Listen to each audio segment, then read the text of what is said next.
दिल्ली में आए भूकंप को लेकर भारतीय सीस्मोलॉजी विभाग के डायरेक्टर ओपी मिश्रा से एमएच1 ने खास बातचीत की। इस दौरान उन्होंने बताया कि भूकंप का कारण क्या था, ये कितना खतरनाक था और बार बार दिल्ली में भूकंप क्यों आते हैं।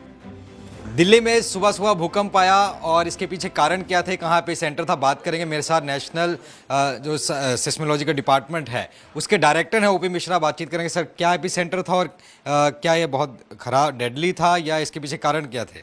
जो आज सुबह में जो अर्थक्वेक हुआ है झील पार्क धौला कुआं के पास, जिसका एपी सेंटर कहते हैं, जो कि 5 किलोमीटर ज़मीन के नीचे की गहराई पर हुआ। और इसका मॉडिफाइड मरकली स्केल में जो इंटेंसिटी होता है, जो डिग्री ऑफ शेकिंग जिसको बोलते हैं, वो 4 था।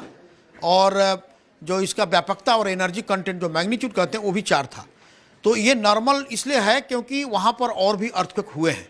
1993 से लेकर आज तक यदि 32 वर्ष के अंतराल में देखें तो करीब करीब 420 अर्थक्वेक्स डिफरेंट मैग्नीट्यूड के माइक्रो से लेकर मॉडरेट तक हुआ। और ये जो है 421 अर्थक्वेक था जिसका मैग्नीट्यूड 4 है।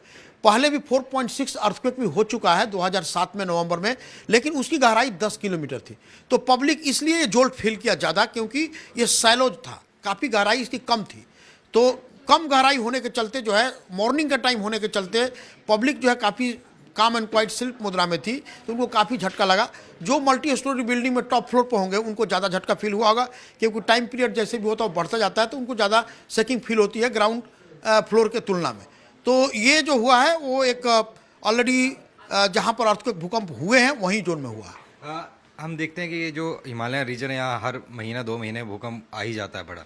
कौन सी प्लेट है या क्या मूवमेंट होती है, यहाँ कारण क्या रहते हैं? एक्चुअली हिमालयन जोन में अर्थक्वेक होने का कारण जो है वो प्लेट टेक्टोनिक्स है। माने कि इंडियन प्लेट जो है यूरेशियन प्लेट से टकराता है और टकराने के बाद इंडियन प्लेट जो है सबडक्ट करता है, माने नीचे जाता है, और यूरेशियन प्लेट ऊपर जाता है। Indian plate try to go north, माने कि नॉर्थ ईस्ट में जाने की ट्राई करता है इंडियन प्लेट, लेकिन यूरेशियन प्लेट उसको रोकता है। इसी घर्षण के चलते जो है हिमालयन पूरा फ्रिक्शनल एनर्जी जनरेट करता है और अर्थक्वेक वहाँ पर होती है। तो वो जो अर्थक्वेक है हिमालय का वो टेक्टोनिक जोन है, लेकिन यहाँ वो घटनाएं नहीं है। ये जो है पूरा प्लेट इंटीरियर है, जहाँ पर कोई कोलिजन नहीं है, दोनों प्लेट का कोई प्लेट नहीं है। यहाँ पर केवल जो है प्लेट इंटीरियर दिल्ली का है। और यहाँ पर जो अर्थक्वेक होते हैं वो उस जमीन के जो एनसीआर दिल्ली के जो अपना इन सिटू मटेरियल हेट्रोजिनिटी है, मतलब कि जो भी कंपोजिशन है उसमें कहीं पानी है, कहीं पर हाई डेंसिटी मटेरियल है, कहीं पर लो डेंसिटी मटेरियल्स है, जिसके चलते डिफरेंशियल स्ट्रेन क्रिएट होता है। वो डिफरेंशियल स्ट्रेन के चलते जो है रॉक वीकर होता है, रॉक टूटता है, तब ये अर्थक्वेक होते हैं। इसलिए हिमालयन सेस्मोटेक्टोनिक्स और दिल्ली के सेस्मोजेनेसिस और हिमालयन की सेस्मोजेनेसिस अलग अलग है। इसमें पैनिक होने की कोई नहीं है, लेकिन बार बार हिमालय में इसलिए होता है क्योंकि वो टेक्टोनिक कोलिजन जो है, घर्षण हो रहा है, फ्रिक्शन हो रहा है, काफ़ी जो है बहुत से फॉल्ट्स हैं, हिडन फॉल्ट्स हैं, काफ़ी सेस्मोजेनिक रीजनल फॉल्ट्स हैं, लोकल फॉल्ट्स हैं, तो वहाँ पर होना काफ़ी है। लेकिन यहाँ पर जो है जब रॉक की एक्यूमुलेशन ऑफ स्ट्रेन जो बढ़ रहा है और उसकी सहन शक्ति जो है रॉक की जब एक्सीड कर जा रहा है, एक स्ट्रेन से मतलब टूट जा रहा है, तो ये प्रोसेस ऐसे हो रहा है। तो जहाँ मतलब हार्ड रॉक था वहाँ कम हुआ दिल्ली में, और जहाँ शैलो था चीज़ें थी वहाँ ज़्यादा था। शेकिंग के पॉइंट ऑफ व्यू से जहाँ पर हार्ड रॉक था वहाँ पर एम्प्लीफिकेशन नहीं हुआ, सॉइल मटेरियल नहीं था, और जहाँ पर जो है सॉइल मटेरियल रहा है, ज़्यादा थिक रहा है, वहाँ पर एम्प्लीफिकेशन ज़्यादा हुआ। और इसीलिए त्वरण हम लोग माके हैं प्री ग्राउंड एक्सेलरेशन, मैक्सिमम त्वरण जो है वो आपके लोधी रोड के इर्द गिर्द में रहा। और इसके बाद से आप एनपीएल में, नेशनल फिजिकल लेबोरेटरी है, वहाँ पर रहा, वो आपको आईसीआर की तरफ में जो ये है। और कम हुआ आपका जाते जाते आपका आया नगर में, जहाँ पर हार्डर मटेरियल था वहाँ पर कम फील हुआ।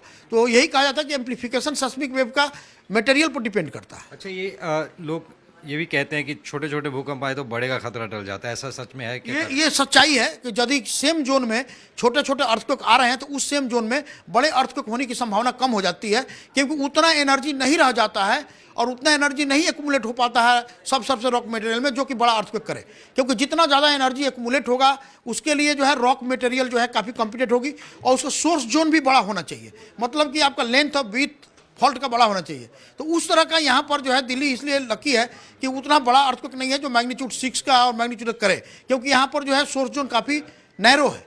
तो इसलिए यह है कि जहाँ पर छोटा छोटा अर्थक्वेक आ जाता है, एनर्जी जो है पूरी सेस्मिक एनर्जी रिलैक्स हो जाती है, लीकेज हो जाता है, बड़ा एक्यूमुलेशन की चांसेस नहीं होती है। एक मैं इसमें छोटा सा कहूँगा कि जो बिल्डिंग्स है उनकी वाइब्रेशन और इसकी मैच होगी तभी गिरेगी वो। हाँ। ये कम थी उससे की ज़्यादा थी? नहीं, जब आपकी जब शेकिंग फ्रीक्वेंसी जो होता है वो यदि स्ट्रक्चर के फ्रीक्वेंसी से यदि मैच किया, या शेकिंग फ्रीक्वेंसी ज़्यादा हो गई उस बिल्डिंग से तो भी गिरेगी, तो लोअर होगा तो नहीं गिरेगी।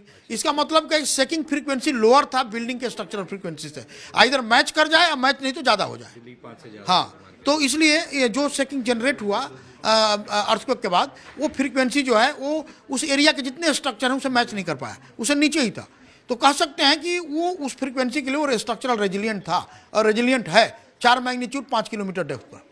धन्यवाद बात करने के लिए। तो तफ्तीश से बताया डॉक्टर साहब ने कि किस तरीके से भूकंप कारण क्या है और दिल्ली के लिए क्या डेडली था या नहीं। दिल्ली से कैमरामैन आदित्य के साथ नितिन धीमान, MH1 न्यूज़।